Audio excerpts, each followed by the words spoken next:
Good evening, sir. Good evening. Good evening. Please take your seat. Thank you, sir. You're Mr. Dheeraj Kumar Singh Yes, sir. and you're from Gorakhpur, UP. Yes, sir. Okay, introduce yourself to the board members. Sir, myself, a doctor by profession, and I have done my MBBS and MD in radio diagnosis from Banaras Hindu University, and I primarily belong to the Gorakhpur, Uttar Pradesh, and my hobby is in the cycling for the fitness, and I am interested in the future in the further working for the improvement of the healthcare system in the rural India. What you're attempting to do is, it's contradictory to what you intend to do. I intend to do, sir. You said you want to work in the health sector. You are already medical by profession. You have done masters in medicine. Radiology? Radiology. Then what is the point? You shouldn't be here at all. Sir, actually, as a doctor, I feel in my clinical postings and during my residency period that what we do in the hospitals is the only curative part, and the basic fundamental problem in the Indian health system is that we don't focus on the preventive aspect of the health system and the other infrastructural and the socio-economic causes which lead to the disastrous condition. Is it because we do not have enough doctors in the bureaucracy, or is it is in itself it's systemic? Sir, it's a kind of both. Actually, as a doctor, if we see the number of doctors in the allopathic doctors are not as per the recommendation of the WHO. No, I'm not asking about that. The fact that you believe that certain health sector reforms are required, people needs to be, we should have more preventive measures, fine, that is required. But it is not there. Is it because we do not have enough doctors in the bureaucracy, in the civil services, or is it is systematic in itself? It's a systemic problem. It is systemic in itself, but I think that the ground realities which a doctor faces during the interaction of the patient and the proper need to the families of the patients we see are not being incorporated in our policy level. So there is a lag between the implementation. Even if for a second we assume what you are saying is right, still it is something that probably anybody who is sensitive to the health sector and is in bureaucracy will be able to achieve. But what you can achieve as a super specialized doctor is not something anybody else can achieve. So why are you not doing justice to your education, your training and your experience so far and getting into something which any BA pass can do? Sir, I will differ on this issue because I don't think that a BA pass and a generalist can do in this regard, because as a radiologist even I know that where the PCPNDT Act is lacking, where the sex ratio, why the sex ratio is being not it is not improving at that rate. You're making a case of converting a generalist administration to a specialist administration. That is entirely different thing. Getting into civil services is basically accepting the generalist administration supremacy. So you should still not be applying to the civil services. Sir, actually when the civil services are since independence, traditionally civil servants have been employed into the policy making, policy implementation and the service delivery. But with the increasing complexities and diversity, we see that the challenges are more and we need some experts on these issues. We can go further into the You're a doctor, you're very empathetical to people. You consider peace and harmony very important, I believe. You're coming from Gorakhpur. The other things that comes from Gorakhpur is right now is not really very nice. It is believed that Uttar Pradesh right now is facing harmony issues. Trust is at the bottom. Communities are fighting against each other. Violence by the state and it is believed by the protesters is on very high level right now. What do you think is the solution to it? So basically, the solution problem lies in that the trust deficit in the society is deepening. But even the political leadership is not helping here. It appears that the political leadership is actually increasing the divide among communities. So I think that it will be not justice to saying that the political system is increasing to the this disharmony.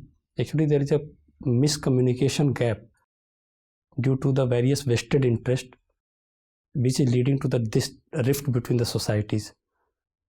And technology has also been much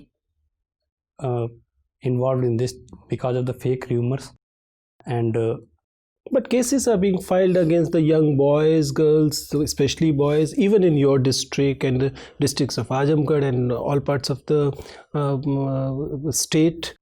Trust, as you said, is on the bottom. Protesters are being looked at as if some protesting is some kind of a sedition.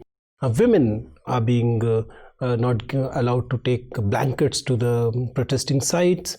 Don't you think that the state is being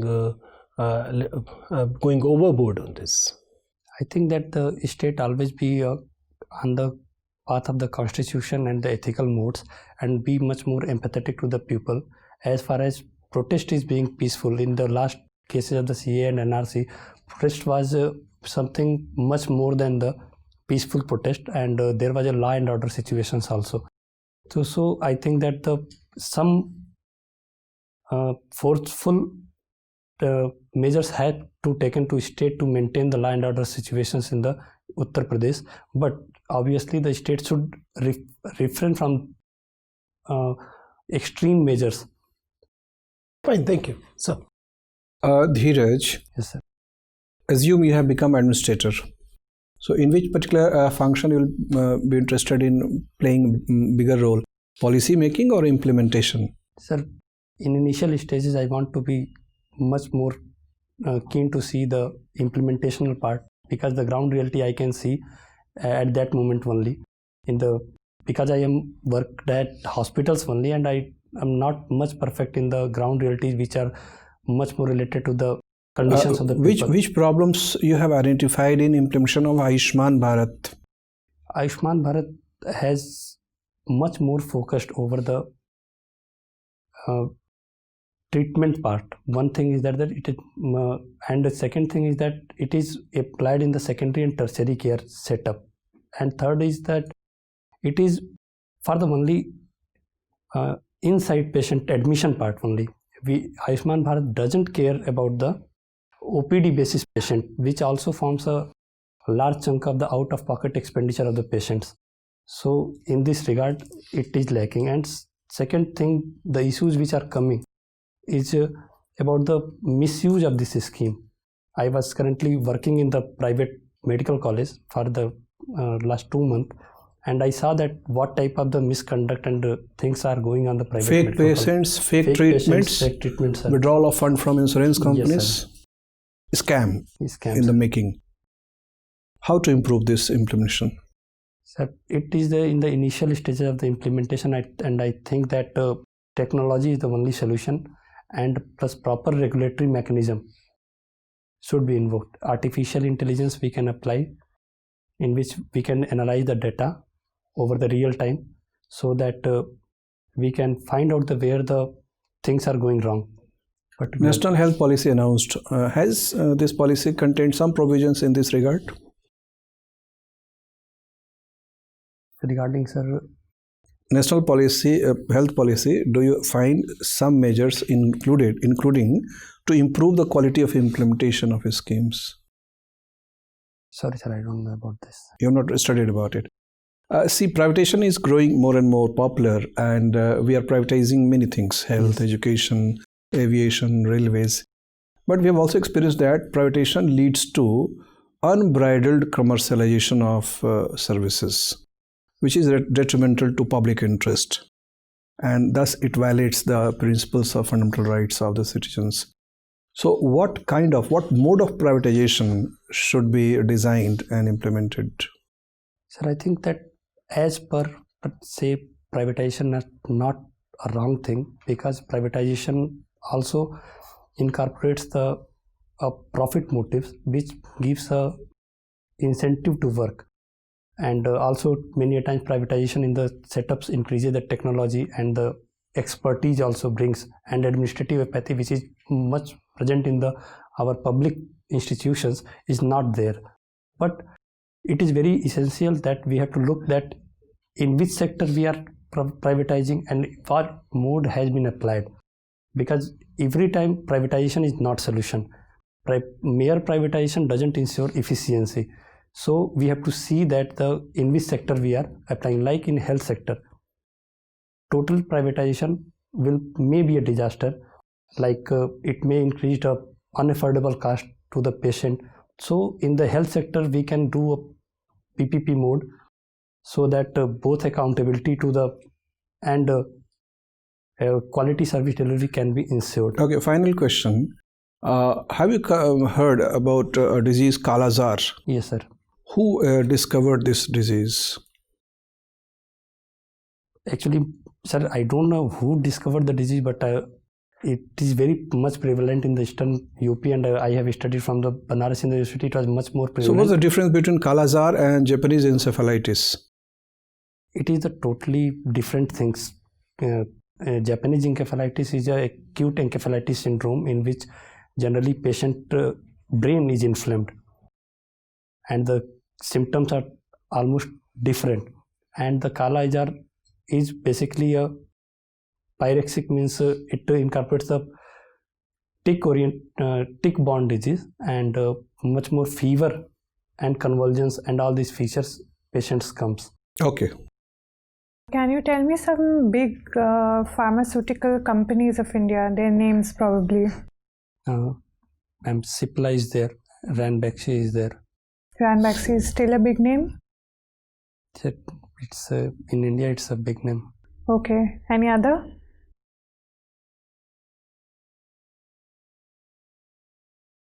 Sorry, ma'am. Okay. And do these big name, say, manufacture more of, say, generic drugs or branded medicines? These are manufacturing more patented drugs. Patented drugs. And yet there seem to be a lot of cases against India with regards to maybe compulsory licensing with regards to generic drugs. So why do you think so many cases are filed against India at international agencies for against these drugs, generic drugs? Actually, a drug discovery is a very complex phenomena, and it requires a quite capital and innovative lab system. And for example, if we say that in the last 50 years we have hardly 1 to 2 antibiotics for the tuberculosis have been discovered. So the major drug discovery ecosystem infrastructure is present in the developed world, and India is lacking. So by making compulsory licensing mandatory, the private companies of the developed world are protesting that it will harm their revenue in the long term, as India is also a large market for them. Right, you were just mentioning discovering new drugs. Yes, ma'am. One of the critical factors in that is clinical trials. Yes, ma'am. Which were, I think, banned by Supreme Court in 2013 maybe. So do you think that somewhere or the other hampers the, say, innovation in the healthcare industry in India? Sorry, ma'am, I think it's not banned actually. It's not banned at the moment, but yes, it was banned for a few years in the middle. And the regulations are extremely strict, yes, which does not leave much scope for companies to try out new maybe drugs. Actually, ma'am, in clinical trials, many unethical practices were being used, like clinical research were being done without any registration. Informed consents were not taken from the patients also. And only positive cases in which they found something has been registered. And many times there is a collusion between the pharmaceutical companies and the drugs and were seen, and proper compensation if any harmful effect were to the patient. Proper monetary compensation was also not given to the patients. So these factors have been probably reason behind the banning the clinical trial for the few years. But recently, last year probably, government has brought with the clinical trials regulations in 2019, and it focuses more on the promoting the clinical trials. Plus, it also ensures that protection of the rights of the patients also be there. Okay. My last question to you, you just mentioned antibiotics. Which is the last line of antibiotics against, say, bacterial infections? The generally third and fourth generation of the antibiotics are used as a last resort. Like meropenem is there, colistin is there, and in the tuberculosis they have norfloxacin and all these second line. They are used as a second line drugs, kanamycin and. Thank you. Dheeraj, Yes, ma'am. you have done radio diagnosis. Yes, ma'am. Can you tell me the importance of Boyer's space in radio diagnosis? No, ma'am. Where is Boyer's space? Actually, I didn't know about Boyer's space. Okay, it is actually pre-epiglottis space. Now can you identify the importance of radio? Yes, ma'am. The pre-epiglottic space is basically the region where the laryngeal carcinomas are and post-cricoid area carcinomas are very much frequent, and it is very complicated because if these areas are involved in the carcinomas, then it is stage 4, and mostly no surgery is done, and mortality rate is very high in such cases. Okay, what kind of cells are present in this area due to which radio diagnosis becomes the most important tool? Ma'am, malignant, sorry ma'am, actually it's radio diagnosis, radiology part.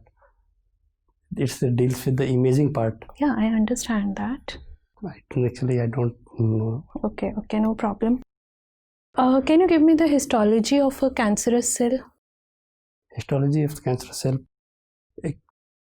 Generally, in the cancerous cell, there is an anaplasia in which the cells have different we can say that initially they become dysplastic, and there is an anaplasia in which the nucleus and the cytoplasmic ratio alters and NC ratio increases, and the cells are more deformed, and there is a loss of basal polarity, and some mitotic and giant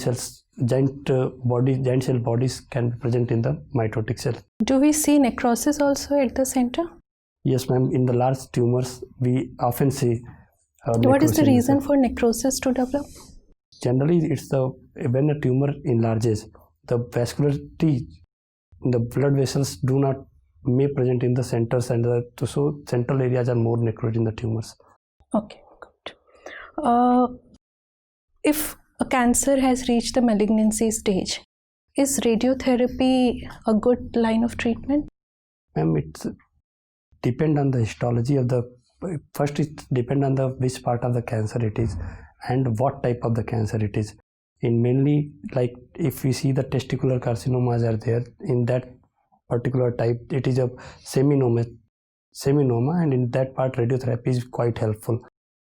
And many times, such cancers are there which are much more limited. In that, surgical treatment is much more important. Can you give me physiology of suicide or hanging by neck? What actually happens? Mechanism. Okay, ma'am. In the hanging, generally, patients of hanging, there is a anoxia to the brain, and which may be caused by the direct compression to the carotid arteries, and the venous congestion also happen due to compression of the internal and external jugular vein. And in the hanging particularly, sometimes there is a dislocation fracture of the cervical bones. Can you give me the vertebrae number? Vertebrae number which actually... Generally C1 and C2. atlas and axis, and the part of the axis bone just impedes the medulla oblongata, which lead to instant death to the patient. Okay, my last question to you. Gorakhpur was in news because of medical issues also. What went wrong in that case? Was the problem with doctors on duty or the administration? I think that doctors on duty were not at much fault, because it was much more administrative failure, because the 6-month bill for the oxygen supply was not paid after the repeated intimation of the company. So I think that it was much more administrative failure. Thank you. Dheeraj, Yes. can you tell me the difference between eliminating a disease and eradicating a disease? These are the two terms, elimination and eradication. Elimination word is generally applied to a region or a nation level, and eradication is something that when we do a global elimination of any disease, like. Is that the only difference? I'm looking for a technical difference as per WHO. Sir, I don't know technicality behind it, but we use eradication word for the one cases, that is the smallpox, which has been globally eradicated, and the elimination is something that a disease can be eliminated if a certain criteria can be mentioned, like in leprosy. If we find less than 1 cases per 10,000, then this disease can be called as eliminated. But at the eradication level, it is something that no cases has been found globally, like we use in the smallpox. You come from BHU. Yes, sir. So there was recently a controversy in the Sanskrit department of BHU. Yes, sir. What was it? So actually, the report between the media and the ground reality of BHU, I find quite dissimilar. When I inquired in the BHU, it was quite dissimilar, and it was not coming into media also. In the media, it was that the Sanskrit teacher was not being was forced not to join a Sanskrit, not to teach a Sanskrit language. But the ground reality is that it was just beside my hostel, actually, that department, and it actually belongs to the religious activity of the Hindu, particularly Hindu. And in front of that hostel, it has itself written in that Madan Mohan Malviya wanted that it is for the Hindus, religious activities, and that students who were protesting, they were not against his appointment in the BHU. They were telling that we have to appoint in the Sanskrit, which is belonging to arts faculty, or you can appoint him to Ayurveda also. But as he was a Muslim community, he cannot be in a religious activity. So as a rational person, what is your opinion? Like, are the protesters right in demanding this? Sir, I find that the protesters were not correct in their thing, because in the present scenario, religion should not be restricted in it should not be a barrier to enter into university. And as per Sanskrit is also something that doesn't belong to a particular religion, because in many times we have seen that the religious activity in the Mughal period, Dara Shikoh was also very much interested in the Hindu religious texts. Okay, Dheeraj. We also see a trend all over the world, especially in Western Europe, that anti-immigrant sentiment is on the rise. What is the reason for that? It is an era where the protectionism and unilateralism is on demand and in rise. And everywhere it is filling with the population rise, that someone is coming to their territory and leading to the demographic change. They are taking their jobs. So there is a sense of fear which is leading to such crisis. Okay.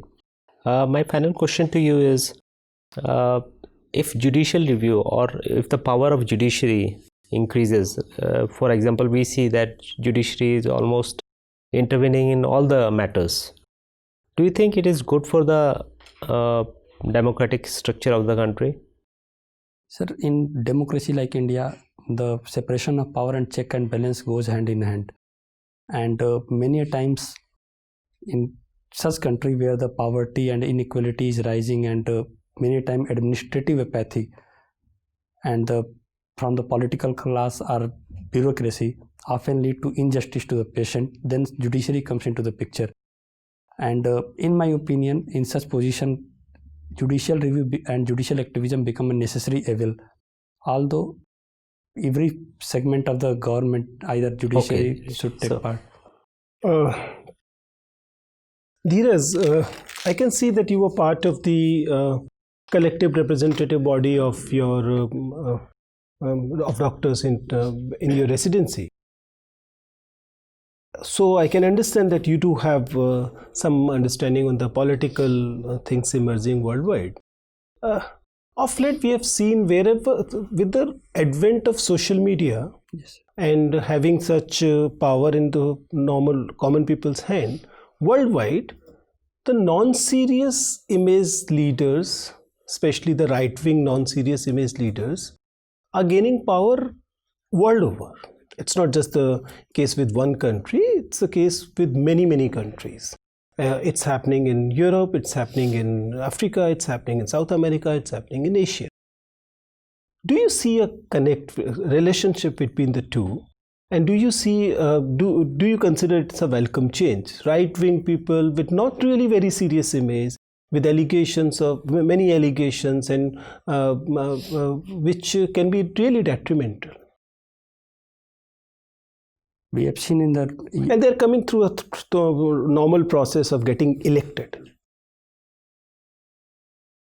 like in the US, Trump is there, and in the Brazil, Many we have cases. seen many such cases that some people say that we are going towards a elected autocracy also. So I think that people's a sense of fear which has been a particular area and has emerged in the last decades, when there was fear of the much more being liberal, and many a times government in the past has also done appeasement politics with a particular community or particular section of the society in the various countries, including India. So I think that a majority opinion sense cheated in the countries, and with the sense of the nation first policy in the various countries, all these situations are being eroded. Okay, last one from me. Tell me, what are the 3 possible reasons that could lead you to suicide? Suicide, sir. Sir, suicide, if we can relate in the institutions, educational institution, we see that the depression is a major cause, and it is because of the somewhere in the personal relations. I have seen that most of the my doctors friends also, it's more because of the personal life, either be in the parents or with the girlfriends. These are situations are being arised. And the second thing is the educational pressure to much more perform in the. I wanted 3 reasons which can lead you to suicide. Okay, sir. Sorry, sir. I don't think, sir, that I have been through the MBBS and MD, and I don't think there should be any reason for to do suicide. So there cannot be any reason, or you cannot see the reason? I think that there cannot be any reason to be suicide, because life is precious, and any challenges make me strong, and it doesn't frighten me. So I think that the suicide. Fine, Dheeraj, it was very nice talking to you. You can leave now. Thank you.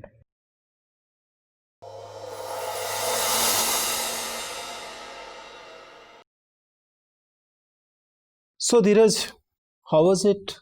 What are the areas you believe that you're not getting to that thing otherwise? Sir, about something conceptual clarity about depth of the issues, like you asked about the increasing right wing. So I thought that I lacked in the depth of the issues. My understanding is if your DAF is read properly by the board members, then your interview will not be a normal routine interview. It will not be. Okay. I mean, if they miss out in the assembly line, then okay, it can be a normal interview. Otherwise, your interview will be more focused on the fact of your getting from medical sciences to the civil services, and that part will baffle.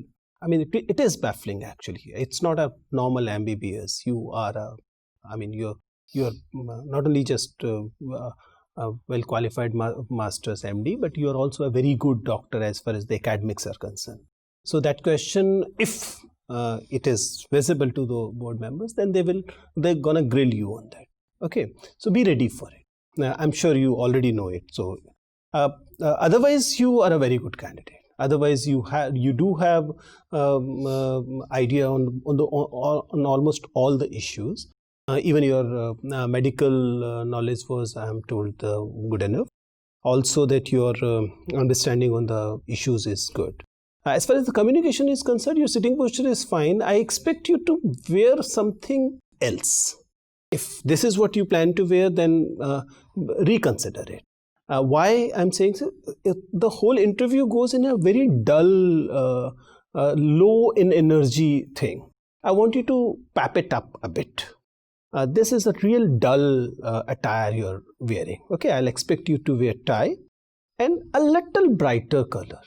Little brighter. I'm not good at colors, but this is what I mean. I want you to make the board members a little energized on it, because you need to understand you're touching 30, right? You by qualification, by experience, also this fear is there in the mind of the board members that probably you're too old to learn new things. You have to ensure by infusing some energy in the conversation and appearance that will be in your favor. You otherwise, once you get into analysis, I'm apart from the last one question, everywhere you had grip over the things, which is very good. Gorakhpur part and UP politics, maybe you should get again a little deeper into it. Otherwise, everything is in place. Your interview will not be average interview. Be ready for two eventualities. One, you may get very good marks, but be ready for board members deliberately giving you low marks. That is one possibility you should actually consider, right? I'm not honestly very sure whether it will be good for you or bad for it. Personally, I believe it will be good for you. But then this is my perception. If you're trying, you should actually be trying very hard, right? From my part, one, be happy. Make board members engaged better. And be yourself. I mean, these are not contradictory things. Okay? Be yourself. Once you're doing this, you'll be doing very, very good, right? All the best. Thank you, sir.